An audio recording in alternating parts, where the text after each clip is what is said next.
పెట్టిన శిల్పక పండ్లు తేనె మామిడి పండ్లు తీయంగా దిందామె తీరొక్క పండ్లు చిలక నేరేడు పండ్లు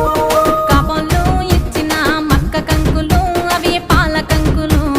కాల్చుకొని తిందాము కందికాయలు పచ్చి పల్లికాయలు గుజారి గుజారి మామిళ్ళ కిందో నల్ల మామిళ్ళ కింద కుసుమరోళ్ళేసిన కుందన బొమ్మ అది కుందన బొమ్మ